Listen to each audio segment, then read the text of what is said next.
Hello, everybody, and welcome to Dear Jill. It's so nice to have you here. For everybody that's listened before, welcome back. And to anybody that's new, my name's Jill. This is the Dear Jill podcast. And what we do here is we ask you to call in with your problems, dilemmas, big, small, stupid, serious. Honestly, there can be anything from real life problems to you might have questions about career. You might ask me questions about, the stuff that I do as well. We don't mind. It's all welcome. I'm sat here. I will always answer your questions as honestly as I can. And I've got my producer, Emma, sat opposite me. Everyone's welcome. We want anybody to call in. We want you to feel safe and we want you to feel like you're being cared for. So that's what we do here. So anyway, when this episode goes out, it's going to be the end of January, okay? And for anybody that needs to hear this, if you have not done the thing that you promised yourself you were going to do at the beginning of January, all the resolutions that you had, all the promises that you'd made to yourself, it doesn't matter. It doesn't matter. You haven't messed anything up, okay? The year is not ruined. You're not rubbish. You're not a failure. January is literally just the beginning of a year that we were given in the Gregorian calendar or whatever it's called. It doesn't matter, okay? So for anybody that has this idea that they've messed something up and 2025 is going to be a write-off, it's not. It's not. I don't care. You can start a new anything on a Tuesday, on a Wednesday. You don't have to start it on the first of the month. You can do it whenever you want. And I don't want anybody to be beating themselves up and thinking that they haven't done the thing that they said they were going to do at the beginning of January, okay? So just don't be hard on yourself and just know that you can take up anything at any time. And listen, you might not want to do anything. You might be like, I'm just totally happy as I am, and good for you. I hope that is the case for some of you, because we shouldn't need to feel like we have to change. But if there is anything that's on your mind or anything that you did want to do, tomorrow is a good day to start. Today is a good day to start. In an hour is a good time to start. It doesn't matter. And I was thinking about something I said a couple of episodes ago when I was talking about worrying, and something that Byron Katie always says, like, who would you be without your worry? And it is a really powerful thought. And actually a couple of people have responded to me about that and just said it really made them think, like, what would their life look like if they didn't have worry? But the reality is we do worry. We're always going to worry. We're always going to ruminate about like what has happened or what could happen. And we've all got fears. So I heard something yesterday that I thought was really cool. It's so simple, but I thought it was just really powerful. I was listening to a lecture on Stoicism. And if for anybody that has never heard of that, Stoicism's just a philosophy. And the guy was talking about worrying and anxiety. And he said, sometimes I'll say to my clients, it's okay. Like, if you're going to worry, you're allowed. You can worry. If you're going to ruminate, if you're going to have anxiety, have it. But do one thing for me. Do it in slow motion. And I laughed out loud when I heard this, because I thought, that's just genius. Because if you're anything like me, and I think most people do worry like this, worry feels like a very fast kind of propelling motion, and certainly anxiety. In some ways, like when I'm full of anxiety and worry, my thoughts feel faster than my body. Does that make sense? It's like it's a runaway train, and so I thought, what a brilliant idea to worry in slow motion. So obviously I gave it a try. And what's really fascinating is when you slow down your thoughts, you slow down your breathing. When you slow down your breathing, you slow down your nervous system. When you slow down your nervous system, you feel grounded, you get clarity, you get a sense of calm. And when you get a sense of calm, you have a clear head And then the clear head says to you, is this something I need to worry about today? Is this something I need to worry about at all? Is this something I could say to myself, there is a fix for that, but I won't worry about it now. I'll just promise myself that on Wednesday at 6 o'clock, I'll fix it. I'll make that call. I'll go online. I'll do what I need to do. And it's so simple, but I think for me anyway, when I get into that state of like worry and anxiety, I think there's something a little bit addictive about it almost. So I think that feeling inside me, maybe galvanizing is not the right word, but it can propel me to do other things. So it's like, oh, all right, I just feel really worried and really anxious. Okay, well, I'll go and do the shopping, or I'll go to the gym, or I'll go and tidy up, or take the stuff to the charity shop. And actually, there might be a part of me that enjoys the worrying, enjoys the feeling of being anxious because it gets me to do things, if that makes sense.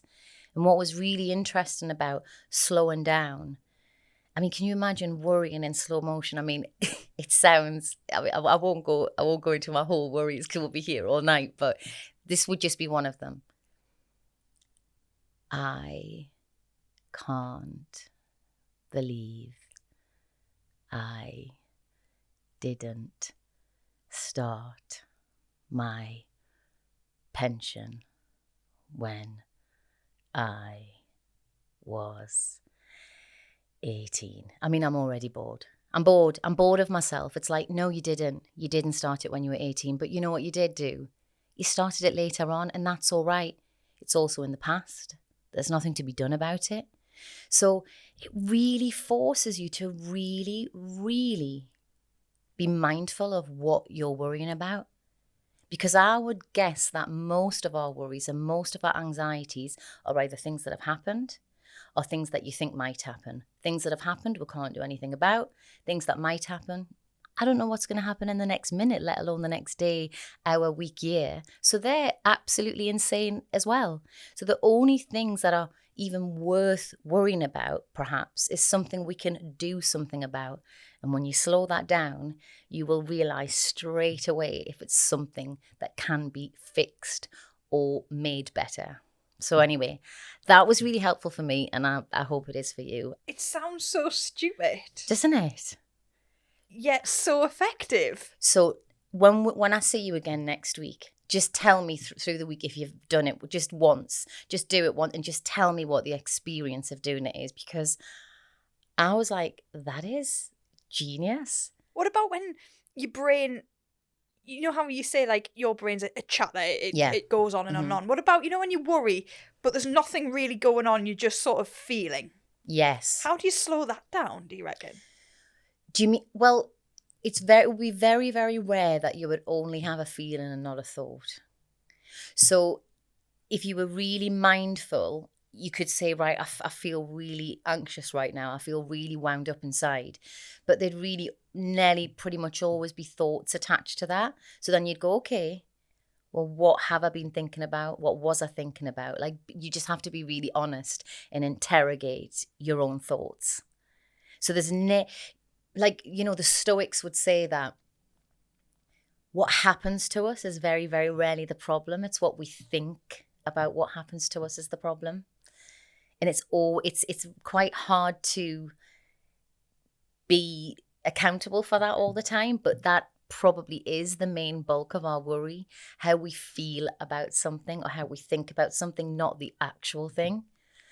So it is challenging, but the slowing down, it's just like, I think it's such a simple way to just ground yourself. But let me know if you try it. I really, really want to know. I'll be doing it. Yeah. I'll be walking around like, do. I'll be like, right, I didn't say you had to walk in slow motion as well and do the song. Ding, ding, ding, ding. But get in touch with anyone who gives it a try and just tell us what the experience was. Because I think sometimes the simple things are the best things, aren't they? Life doesn't have to be as complicated as we make it. can be nice and slow. Nice and slow. Shall we do the podcast in slow? No, we shouldn't. No, That'd be really boring. I'm bored of that. Yeah. Right, let's get into our first voice note. It's from Glenn. Dear Jill, me and my partner have been together 5 years now. For the last 4 years he's lived in my house that I bought myself. But he loves salmon, I hate it. I can't stand the stuff, it's just not for me. I hate fish in general, to be honest. Anyway, whenever we've been to a restaurant, he's always ordered it, and I've been like, yeah, that's fine, you do you, hun, enjoy your meal. However, now that we're buying a house together, he's now starting to be like, oh great, I'll be able to cook salmon.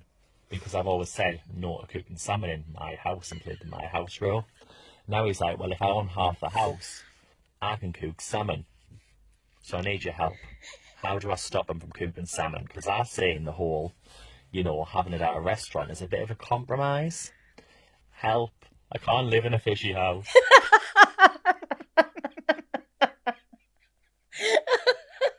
This is so funny. So when we were kids, right? I don't even know what kind of fish it was, but my mum would call it yellowfish. And it was yellow. I don't know if anybody knows what I'm talking about here or what kind but it was like bright yellow, this fish. And it was like once a week we would have yellowfish. Not only did I not really enjoy it, but I hated the smell. I hated the smell in the kitchen of this yellow fish, right? So I am completely with you. Fish just doesn't smell good at all. But, relationships are about compromise. What we're going to do here, like, this is what I'm thinking. And someone who's listening could correct me. But I've got a feeling that if you air fry fish, you don't get that smell. I think it's just when you grill it and it's like, whoa, and it's coming out of the oven and like it's dripping like into the grill tray. I think you need to buy him the best air fryer on the market and he can air fry the shit out of his salmon and your kitchen's still going to smell wonderful. And of course, have windows open and things like that. But that's my feeling.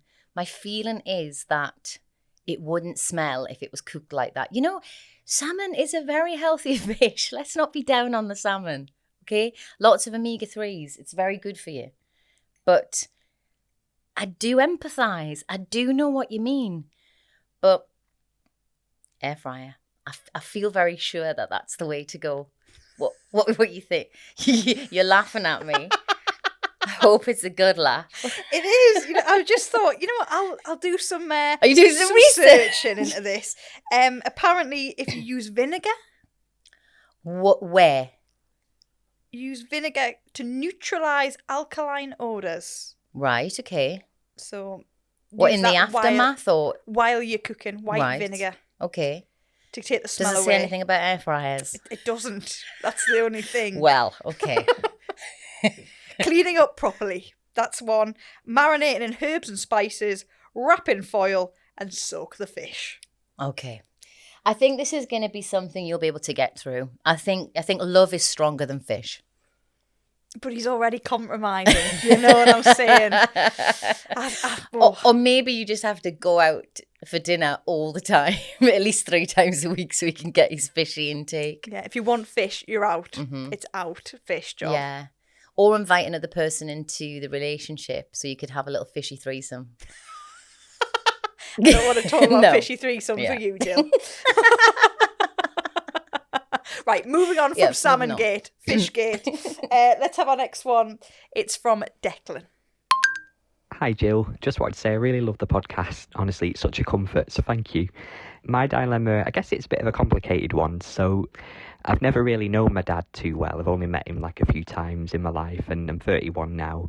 And I think I've just got to the point where I'd love to find out more about, his side of the family. And where it is with my dad is that, he's not like a bad person or anything, but we've never really had that relationship. So when I've tried to text him, maybe Happy Christmas or Happy New Year and birthdays or whatever, often I don't get a reply. So I've not had a reply in 2 years, which is fine. But I'd really love to kind of find out more about his side of the family, and his family are kind of based in Ireland, and I've got a massive family on that side apparently as well.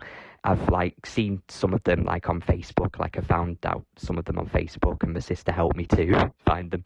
But it's just a bit of a dilemma because, I'm really interested in kind of connecting with them. I've got a grandma that I've never met, loads of cousins and things, but at the same time, it's that awkwardness of going above my dad, if that makes sense, because I have mentioned it discreetly to him that, it would be great to kind of, meet my family one day and stuff, and they know about me apparently. But at the same time, I always think if I were to kind of get in touch with maybe his relatives, obviously they're naturally going to go to him first, and I don't want to create that awkwardness. So yeah, I just wanted to get your thoughts on it really, and it's just something that the older I'm getting, it's playing on my mind more, especially because life is too short, and with losing family members recently, and it's just got me thinking more about my heritage and stuff. So yeah, just wanted to hear your thoughts, but thank you so much, and yeah, thanks for the podcast, honestly it's amazing. So yeah, thank you. Oh, Declan, it's so lovely to hear you, and thank you for your support. That's so sweet. I can really hear in your voice how much you want to connect with that part of you. And I totally understand that. I totally understand where you're coming from. Obviously, I don't know how your dad feels, but in my experience, or when I've known people in a similar situation, I think the parent who has lost contact or doesn't have as much contact with their child can start to feel quite guilty about that. I'm not wishing to put sort of words or feelings into your dad's mouth, but I'm trying to put myself in his position and think about how he might feel. And I'm thinking that if you were to reach out to him again and you just said, look, I'm not after something that you don't think you can give me. I don't need you to be a version of a dad that you think that you might not be able to be for me. But actually, I would just really like to get to know my family, because there's a big part of me that feels like there's part of the palette that hasn't been sort of opened up yet, and I want to explore that. And I think that it might be that he's frightened or fearful of what kind of what you might want from him, or what you might need or expect from him. And if you could say that there are no expectations here, this is just me being really curious about my family and about my blood relatives, then he might be more inclined to be more communicative.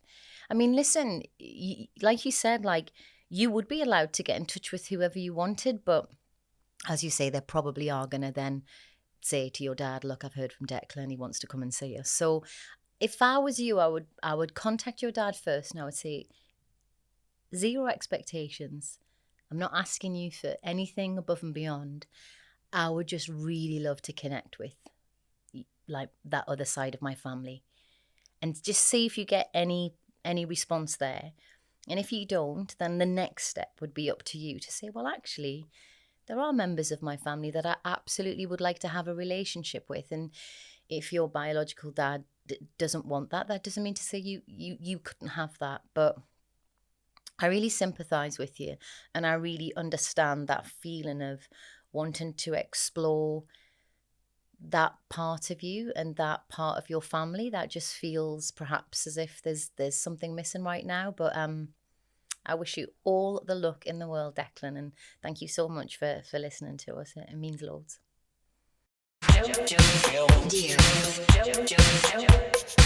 Our next one's from Kirsty. Dear Jill, I lost my husband and my mum within a few months of each other a couple of years ago. The second year's actually been harder than the first year, but the main overriding symptom I've had is terrible anxiety and panic attacks, and just overall anxiousness. And I just wondered if that's a common thing with grief and whether anybody else experiences that and how they cope with it. Thank you. Kirsty, I do think this is a common problem, and I'm really sorry. I'm really sorry for your losses. I think from personal experience, when you lose people, it can shake your whole idea of the world and what the world looks like. And like, I remember feeling almost like a child, it's like I didn't understand how the world worked anymore, because if something could just be there 1 minute and then gone the next, it made me feel frightened that then anything could happen. And I started to get really, really anxious at the thought or the notion that just something terrible could happen at any minute, that I could just go and pick up my child from school and something awful would have happened. Or if I rang my mum and she didn't answer the first time, where's my mum? I'd panic. And I'd never, ever been like that before. So what I'm trying to say is that I think the only way to get beneath the anxiety, because it's a trauma, really. That's what it is. It's your trauma of having lost someone, and your body's still a bit stuck in fight or flight. Basically, that's what's happening. You have to let yourself feel the sadness. Yeah, you really have to let yourself miss them as much as they deserve to be missed. You have to think about all the ways that you love them and loved them, and all the gorgeous things you did together. And don't worry, you won't get stuck in a pool of sadness never to get out of again. What that sadness will do, what the grief will do, what the outpouring of love will do, is it'll help calm you down, and it'll help make your nervous system settle, so that you will be able to go through life again without feeling like anxious, as if you've got, like, I used to feel like I almost like was on a battleground, and I had like shields in my hand, and I was kind of just waiting for the next bad thing to happen. And it's a horrible, horrible way to live, and it's a horrible way to feel. I have like such empathy for you, but I know from experience, I feel very sure that it's because maybe you're resisting the sadness. And I think people get really scared of sadness because they think what's the point of feeling sad? It doesn't change anything. But I think it does. I think if you allow yourself to feel sad, I think it does change a lot. It's like, when people say, oh, I love watching a movie and having a good cry. Well, why do you think they're like that? They're like that because they have a reason to let go. But there's plenty of reasons just to let go anyway, but we don't always like to connect them to the things that really mean something to us. So we put, a rom-com on top of it instead. And I think just connect with your people, and let yourself cry, and cry some more, and cry some more, and listen to all the music that you loved listening to with them, and watch all the TV shows that you loved, and just accept that life is going to be different now, but it doesn't mean to say it can't be beautiful again. It really doesn't. And I feel sure of that. But, I do really empathize with you. But let me know anyway. Try out what I'm saying, and then give us a call back and let us know how you're getting on. Thank you. What were your crying films? Which ones get you right where it gets you? Right where it gets you. So there's one in particular that we always even watched as a kid once we'd lost our dad. But you probably haven't heard of it. It's called The Champ. No, of course I haven't. Yeah, of course you haven't. It's about a little boy, and his dad is a boxer, and he's just like totally in love with his dad, and he thinks he's brilliant, and his dad dies in the end. And the little boy in it is so good. He's so good. He's so emotive, and it's heartbreaking when he loses his dad. And we used to watch that when we were younger as a family, and we'd cry our eyes out, and we'd all huddle together, and we'd be like, oh, me and my sisters and my mum would all be crying. And as I got older, I thought how mad that we had to watch a movie for us to come together to do that, rather than just being able to sit in a room and say, I'm so sad. But sometimes it's just really hard to mine for those feelings. It's really hard. That's why art is amazing. That's why without art, I think the world would be a really, really scary place. We need music. We need movies. We need TV shows. We need podcasts.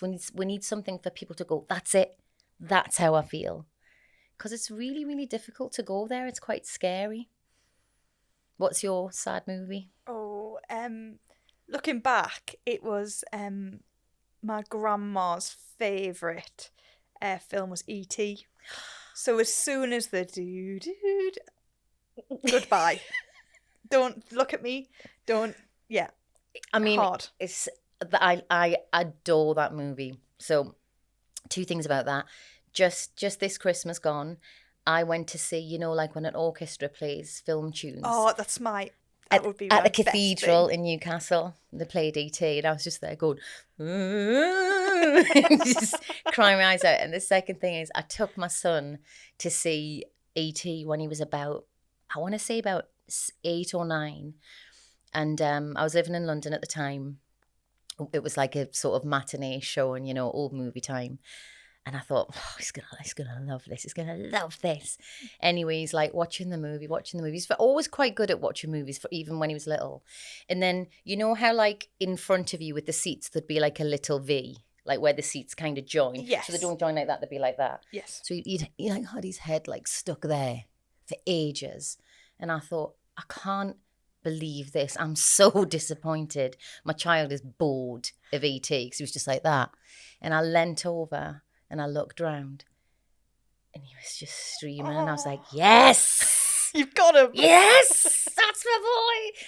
I was like, I can't. When people say they don't get E.T., I'm like, you have a heart of stone. What are you talking about? Absolutely. I remember I went to see Coldplay, and they come out with the E.T. song, and I'm already in a massive arena, all them lights that they have on. Yeah. If I looked around, I'd start crying anyway. Then boom, E.T. I was like looking next to my boyfriend, like don't look.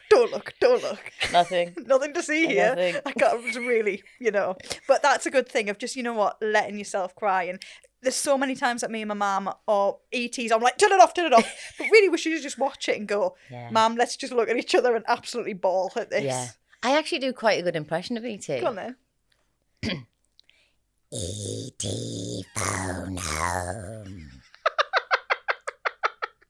Do you think that's good? Because I don't do many impressions, but I actually think that one's all right. I'll give you an 8 out of 10. I thought you would be like, oh my God, is he in the room? No.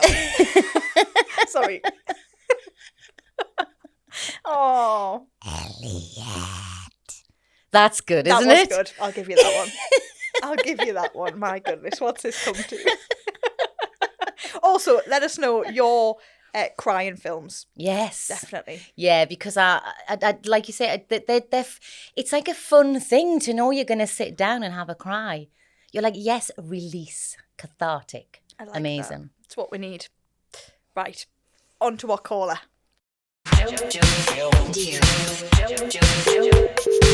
Hi, Lauren. Hi. How are you doing? I'm good, thank you. How are you? I'm good. I'm very good. How can we help you today?